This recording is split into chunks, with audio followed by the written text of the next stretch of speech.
Bienvenido a la segunda clase del curso sobre desnutrición energético-proteica durante el crecimiento.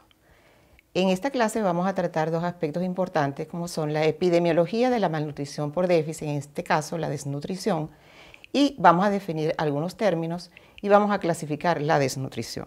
La malnutrición por déficit es uno de los problemas de salud pública más importantes, sobre todo en los países en vías de desarrollo. Va a contribuir tanto en la morbilidad como en la mortalidad de la niñez y durante este tiempo también va a afectar tanto el desarrollo cognitivo, el rendimiento escolar y la capacidad intelectual. Ya en la edad adulta también va a afectar todo lo que tiene que ver con su capacidad de trabajo y va a tener un mayor riesgo a sufrir las enfermedades crónicas no transmisibles. Durante varios años hubo un descenso del número de personas subalimentadas, pero a partir de 2014 nuevamente ha habido un aumento y para el año 2016 se espera que unas 815 millones de personas van a estar subalimentadas en el mundo. Esto significa que la prevalencia también aumentó a un porcentaje del 11% a nivel mundial.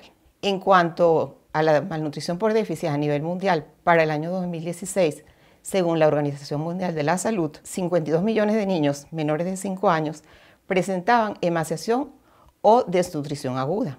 De estos 17 millones, el déficit era grave y, aunque el retardo del crecimiento ha ido disminuyendo con el tiempo, todavía existen en el mundo 155 millones de niños con retardo del crecimiento o talla baja, que esto no solamente les va a afectar su talla, sino como veremos posteriormente, también le va a afectar todo lo que tiene que ver con su desarrollo cognitivo y lo va a hacer también más susceptible a las enfermedades. En cuanto a la malnutrición, Black y colaboradores para el año 2013 encontró que el 45% de las muertes en menores de 5 años tenían como causa subyacente la desnutrición.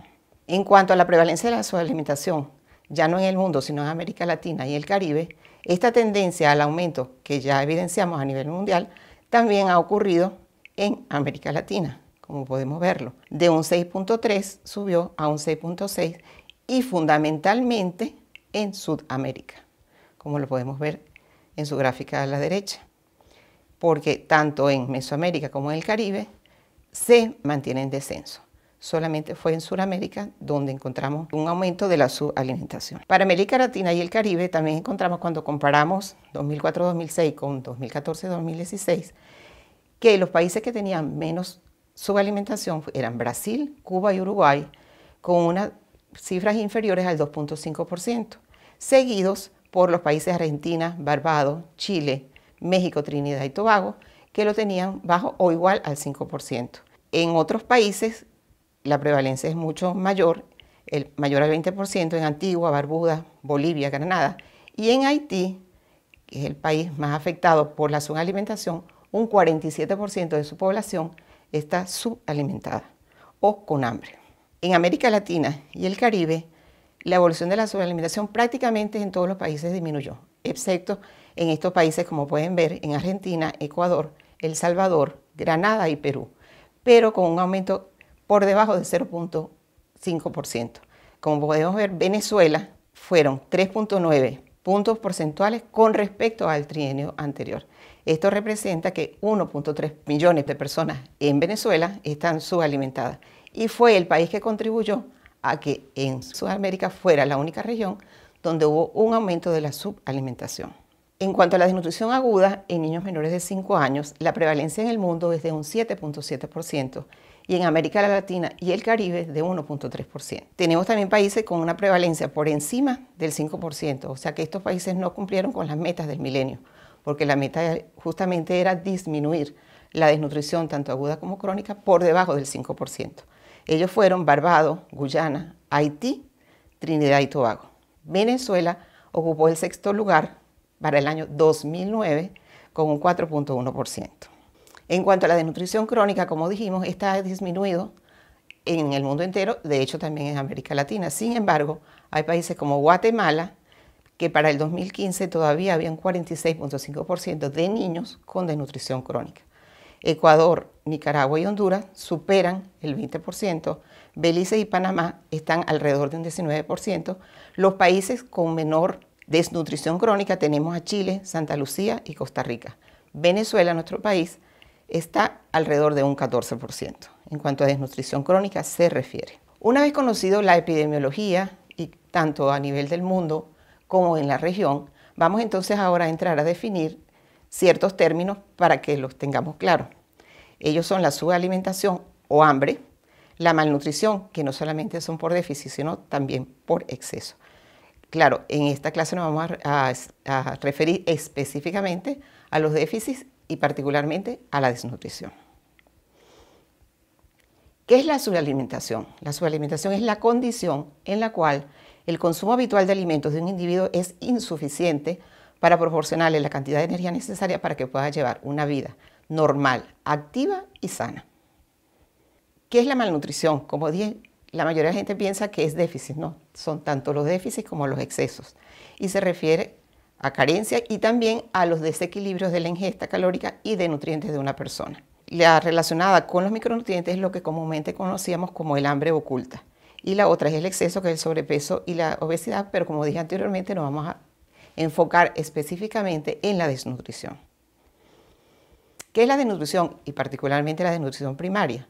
Lo que ocurre es consecuencia de una deficiencia no solamente de calorías y proteínas, también que puede estar asociada o puede estar sola también a otros micronutrientes, y los más frecuentes son vitamina A, hierro, zinc y cobre, entre otros. Debido al medio en que viven estos niños, que generalmente es insalubre, generalmente hay hacinamiento, van a tener infecciones asociadas con frecuencia, pero al final esta combinación de estos dos factores lo que van a llevar es a una deficiencia de los nutrientes a nivel celular. Eso es realmente lo que es la desnutrición. Además, estos niños viven un ambiente de deprivación psicosocial, además de todas las carencias que mencionamos anteriormente. Todo ello, por supuesto, va a afectar no solamente el crecimiento de los niños, sino también su desarrollo. Los otros términos que vamos a definir son emaciación, que en inglés es el wasting, que es la desnutrición infantil aguda. ¿Qué es lo que ocurre allí? Hay una deficiencia de peso con respecto a la talla. Y el indicador que vamos a usar es que el peso para la talla lo vamos a conseguir que está inferior a menos 2 desviaciones estándar de la mediana, cuando utilizamos para ello los patrones de crecimiento infantil de la Organización Mundial de la Salud del año 2006, que prácticamente ya han sido adoptados a nivel mundial. En cuanto al retardo del crecimiento, que es el stunting, no es más que la desnutrición infantil crónica, ¿okay? O talla baja. Entonces aquí lo que vamos a tener es una talla insuficiente con respecto a la edad, y aquí también, por supuesto, va a estar ubicada a menos 2 desviaciones estándar de la mediana, utilizando para ello los patrones de crecimiento 2006. La insuficiencia ponderal o underweight es la desnutrición global y es un peso insuficiente con respecto a la edad. Y el peso para la edad también igual está por debajo de menos 2 desviaciones estándar de la mediana cuando utilizamos estos patrones de crecimiento. En cuanto a la clasificación de la desnutrición, la podemos clasificar de varias maneras, según su origen, según su evolución y según la intensidad de la misma. La primaria es la que conversamos ya previamente, que es el niño con déficit de nutrientes, que vive en un ambiente insalubre, con pocas condiciones de hacinamiento y de estimulación. Esa es, digamos, la primaria. La secundaria se debe generalmente a una patología de base que tenga ese pacientito. Lo más frecuente de esto es que sean infecciones respiratorias, infecciones gastrointestinales, pero también tenemos todas aquellas patologías como son el cáncer, los pacientes con problemas renales, con cardiopatías, entre otras. En cuanto a la evolución, puede ser aguda, o sea, generalmente es una desnutrición que es de corto tiempo de duración y que lo que vamos a ver afectado es el peso con respecto a la edad. Ya la crónica ya va a tener mucho más tiempo de evolución y ya no solamente va a estar afectada la talla, va a estar afectada también la talla. E inclusive, si son niños pequeños, se puede ver afectada hasta su circunferencia cefálica, y lo que decíamos anteriormente, va a afectar también todo lo que es su desarrollo cognitivo, e inclusive puede tener un peso para la talla normal o inclusive por encima de lo normal cuando se cronifica en el tiempo.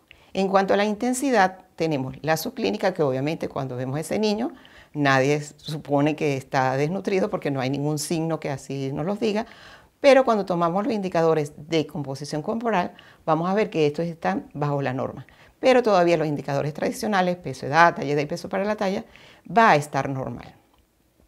La clínica, ya vamos a tener signos de carencia, que va dependiente de la intensidad, porque vamos desde zona crítica, leve, moderada, grave. Mientras más grave sea la situación, por supuesto vamos a tener más evidencia clínica de que este paciente está desnutrido. Y aquí ya, por supuesto, todos los otros indicadores, además de la composición corporal, lo vamos a tener alterados. En cuanto a las formas de desnutrición grave, antes teníamos una clasificación que era los marasmos, las formas intermedias, marasmo kwashiorkor y el kwashiorkor. Hoy en día lo clasificamos en formas marasmáticas y las formas edematosas. Se está haciendo de esta manera porque los pacientes con edema tienen mayor probabilidad de complicarse y de morir. Entonces, si el paciente viene con edema, sea una forma u otra, pues esto debe llamar la atención al clínico cuando va a evaluarlo y cuando lo va a tratar. En cuanto al diagnóstico antropométrico de la forma marasmática de niños de 6 a 59 meses, vamos a tomar en cuenta dos indicadores. Uno es la circunferencia media del brazo, que antes utilizábamos como punto de corte 11, ahora estamos utilizando como punto de corte para esta circunferencia media del brazo 11.5 centímetros, o sea, más arriba el punto de corte.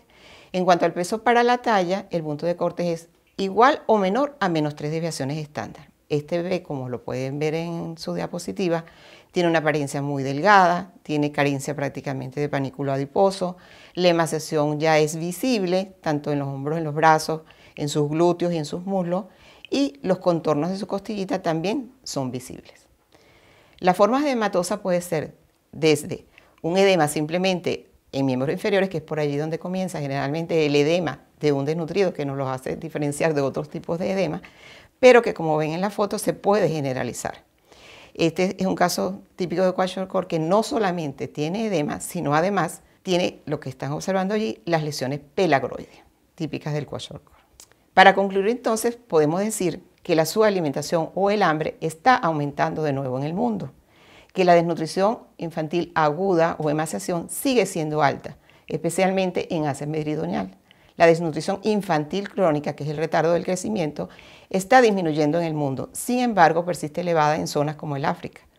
La subalimentación en América Latina y el Caribe también ha aumentado en el último periodo de medición. De estos, donde aumentó fue Argentina, Ecuador, El Salvador, Granada, Perú y Venezuela, siendo el caso de Venezuela el más significativo. Se definieron todos los términos de subalimentación, desnutrición y malnutrición y clasificamos la desnutrición según su origen, evolución e intensidad.